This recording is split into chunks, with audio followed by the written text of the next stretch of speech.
บายดีท่านพ่อแม่พี่น้องตลอดทานผู้ชมทั้งบ้านที่ฮักแพงทุกท่าน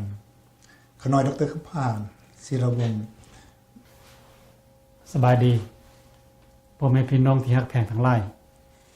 ผู้ข้าชื่อว่าดรธรรมวรรณรินทร์ไปใหญ่พักผ่อนพอสมาพักกวนเดี๋ยวกลับมาพอกันอีกตามเคย แล้วอยากจะถามท่านเกี่ยวกับเรื่องบุญที่2หรือว่าหีด12ตอนที่2คือกันกับบ่เฮาเว้าเมื่อกี้นี่เว้าเดือนเจียงผ่านไปแล้วแม่นบ่แล้วบัดจะกลับมาเว้าเรื่องตัวเดือนนี้ท่านพอที่จะสิเว้ายังให้ท่านพ่อแม่พี่น้องของพวกเฮานี่ฟังได้ตื่มอีกบอกว่าเดือนนี้นี่มีหยังเดือนนี้นี่แม่นบุญขุนเข้าบุญคุณเขาเจ้าแล้วเพราะว่าอยู่เป็นหยังว่าใส่เป็นบุญคุณเขานั่นสาเหตุเนี่ยอะไรเพราะว่ามีเรื่องเล่าจังได๋จังเพิ่นจังอันนี้มาอันนี้เด้อบุญขุนเข้านี่เพิ่นเฮ็ดใส่เดือน2เพราะว่าอยู่บ้านเฮาหันชาวลาวเฮาประมาณ90หรือว่าโมงนั่นแหละที่ว่าเป็นชาวไร่ชาวนาอาชีพเฮ็ดนาอาชีพเป็นไทยนั้นแม่นอาชีพดั้งเดิมของคนลาวเฮาวันนี้เมื่อเวลาว่าเขาเจ้าเฮ็ดนานก็เขาเจ้าก็เริ่มวันเกาวันกาแล้วก็คาดไทยนี่มันเดือน7เดือน8นี่ก็เริ่มดำนาซั่นการดำนาหันมันจะมีข้าวซ่องสนิทพน้องข้าวดอและข้าวปีข้าวดอนี้3เดือนจะมันก็จะสุกเกี่ยวได้แต่ข้าวปีนี้ต้องมัน4เดือนหรือว่า4เดือนปานนิดนึงฉะนั้นคันถ้าว่าเฮาวางระยะแล้วก็สิแม่นเดือน11เดือน12นี่ก็เกี่ยวข้าวเพราะว่าเดือน8ท่านเริ่มดำข้าวดอนี้ไม่ขอเดือน11ปลายนี้ก็แปลว่าเฮาก็เริ่มเกี่ยวกันแล้วข้าวปีนี้มันเดือน12กับ12ปลายนี่ก็พอดีเกี่ยวมันสิมาแล้วเดือน1เมื่อเวลาเกี่ยวข้าวแล้วก็เพิ่นจะเอาข้าวมากองไปเป็นมัดก็มากองกันเวลากองข้าวหันเพิ่นจะเอาทางห่วงหันเข้าไปทางในเอาทางเฟืองนี่ออกมานอกแต่ว่ามีเหตุผลแนวใดเพราะว่ามันจะใส่ป้องกันแดดกันฝนไปในตัวมันพอเข้าอยู่ทางในกันก่อนมันจะแล้วทางห่วงนี้มันจะออกมาทางนอกทางกกมันนะทางหัวเฟืองอะไรทางหัวเฟืองออกมานอกแล้วมันจะเฮ็ดขึ้นไปเป็นสูงก็ไปคือกับเราเข้านี่แหละเพิ่นเอิ้นว่าล้อมเขาบ่เพิ่นว่าห้องงำกองเข้าเดี๋ยวกองเข้าบ่เป็นกองได้กองเข้าเจ้าแล้ววันนี้ข้าวจะอยู่หั่นประมาณเดือนนึงหรือเดือนครึ่งก็พอดีเฟืองกันแห้งก็พอดีถึงเดือน2แล้วไปเดือน2แล้วพวกพ่อแม่พี่น้องเฮาจะได้ไปเก็บเฟืองกันออกมาแล้วเข้าอยู่แต่ที่ว่าอันมัดเฟืองกันก่อนมัดเข้าประมาณ 70-80% นั้นมันจะลนอยู่ในกองหั่นเลยแล้วที่เลือกมันเพิ่นจะมาฟาดตึมเพิ่นต้องฟาดเข้าหรือตีเข้าหลังบ่นี้เพิ่นก็ควายไปเอาควายเอางัวไปเยียบผู้ค้ายังจือได้สมัยเด็กน้อยนี่เคยไปตีเข้านำเพิ่นน้องไปตีเข้าเพิ่นจะอวนกันหมดบ้านไปตีเข้าแล้วตีเข้าเฮาจะให้เพิ่นเอาเฟืองออกจากกองเข้ามาแล้วก็มาตีอีกตึมซ้ำนึงเพื่อว่าอยากให้มันออกหมดเจ้าแต่ว่าเข้าที่มันล้นอยู่ในกองนั่นก็ประมาณ 70% แล้วเหลือ 30% นั้นเพิ่นก็จะเอามาตีเติมให้มันคล้ายๆจักเอาเข้าออกจากอันเฟืองกันหมดเจ้าแล้วก็พอดีมันมาบรรจบโคฮอบกับเดือน2ภายหลังจากที่ว่าตีแล้วนี่เพียงแต่ว่าทานที่บอกว่าเหตุการณ์คุ้นเขานี่มันเมื่อเวลาตีแล้วเด้อแม่นบ่แม่นแล้วเจ้าแล้วถ้าว่าอยากจะถามทานตื่มมาอีกนี้ในตัวนึงหั่นว่าเดี๋ยวนี้เนี่ยเฮามาอยู่ในต่างประเทศบัดสำหรับพวกพี่น้องลาวอยู่ในต่างประเทศพวกนี้เฮ็ดหน้าข้าวสารนี่มันสิเฮ็ดคุ้นเขาคือกันบุญคุ้นเขาคือกันบ่หรือว่าเฮ็ดแนวใดอันนี้เฮาก็เฮ็ดตามประเพณีเห็นซะคล้ายๆว่าตามฮีตตามคองซื่อความจริงแล้วเรื่องการเฮ็ดบุญ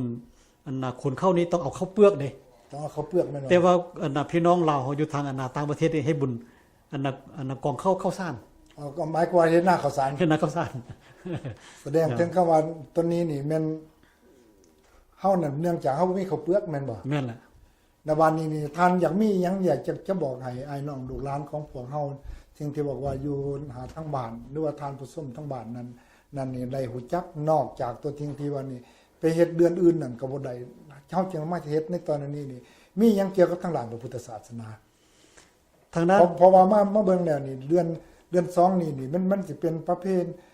เป็นประเพณีที่เฮาเคยเฮ็ดมาจังซั่นซื่อแต่ว่าทางพระพุทธศาสนามีความเกี่ยวกันแนวรูปใดทางพุทธศาสนานี่ก็มีการเกี่ยวข้องกัน เพราะว่ามันมีอยู่ในมันมีข้อหนึ่งอยู่ในอันนาของ14นี่ก็เพิ่นบอกว่าเมื่อเวลาได้เข้ามาป่ามันนะเฮาเอาไปถ้วยครูบาอาจารย์สั้นซะก่อนแล้วไทยบ้านน่ะค่อยกินตำลัง แสดงว่า ฉะนั้นเมื่อเวลาตอนนั้นมันเข้ามาเห็นบอกว่าได้เข้ามาเขาจะเอาเข้ามานั้นมาตำแล้วก็มาแล้วก็นึ่งเข้าแล้วก็ไป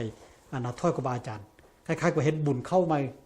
แล้วก็พอดีในเวลานั้นเขาก็ได้เอาข้าวเปลือกนี่มาโฮมอยู่ใน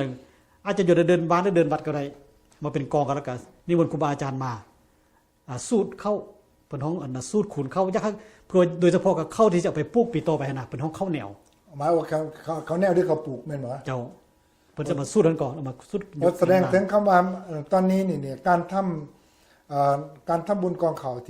ที่ทานบอกมานี่นั้นน่ะแปลว่าไปทำอยู่ที่ร้านหรือว่ามาทำอยู่ที่วัดหรือไปทำอยู่ที่ อยู่ใส่ก็ได้หลังบ่อนั้นเพิ่นนิมนต์ครูบาอาจารย์นั้นไปอยู่ไห้อยู่นาเลยเด้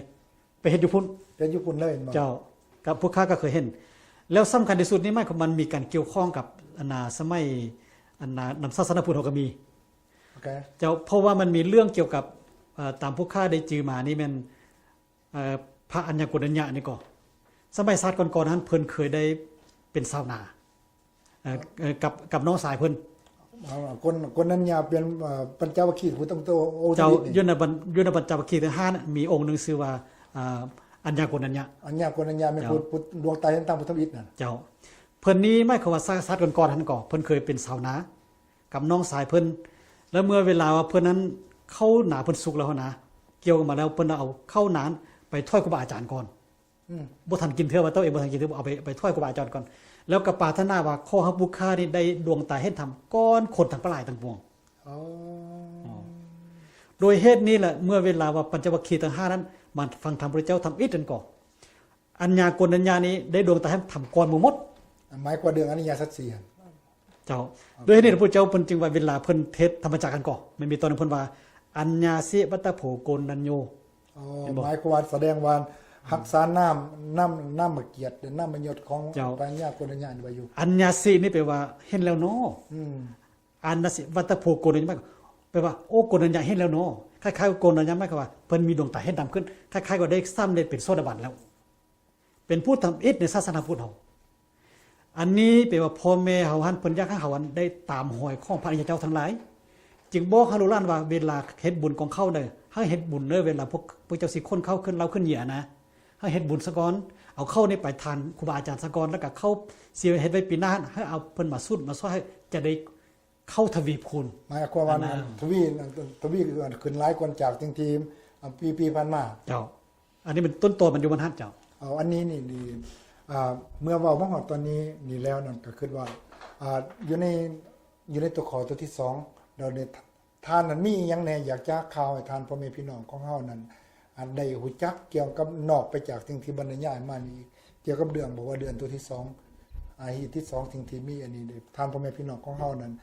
อยากรอคอยฟังเพิ่มเติมอีกในสิ่งที่ทานบอกมาตัวใดสิ่งที่ว่าทานพ่อแม่พี่น้องยังบ่ทันเข้าใจ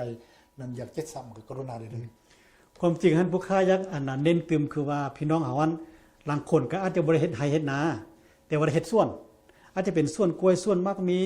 สวนม่วงสวนหยังก็แล้วแต่เมื่อเวลาเราได้เก็บผลทำอิฐนะก็อยากแนะนำเฮาอันน่ะพี่น้องหันเอาไปเข็นครูบาซะก่อนเอาจะไปซื้อไปขายไปหยังก็แต่เพราะว่ายังเพิ่นเฮาว่าสลองผลใหม่ สลองผล เจ้าสลองผลใหม่นั่นหมายความว่าพวกเฮานั้นนับถือครูบาอาจารย์นั้นเนื้อเก่าเนื้อหัวจังบ่เป็นผู้ที่ว่าเฮาเคารพบูชาด้วยเหตุนี้อันน่ะพี่น้องพ่อแม่พี่น้องหันจังว่าได้เฮ็ดอันน่ะเฮ็ด12ของ14นี่นะพวกของ14นี่มีข้อหนึงเพิ่นบอกแจ้งว่าเวลาเข้าเมืองประมันก็ให้เอาไปถวายครูบาอาจารย์ซะก่อน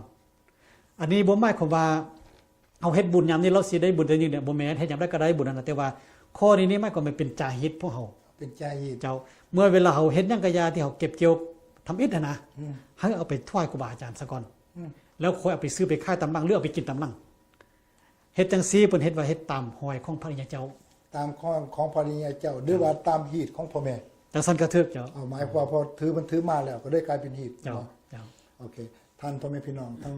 งบ้านที่เคารพในฮักแพงและมาฮอดตอนนี้ก่อนเฮาจะกล่าวเขาเป็นตอนตัวที่3ก็อยากให้ท่านพ่อแม่พี่น้องนั้นได้พักผ่อนดื่มน้ำดื่มทาซะก่อนจึงค่อยเข้ามาเว้าร่วมกัน แม่นตัวเนาะ เจ้า โอเคแต่เพื่อเป็นการเสียเวลากรุณาเลยท่านผู้พี่น้อง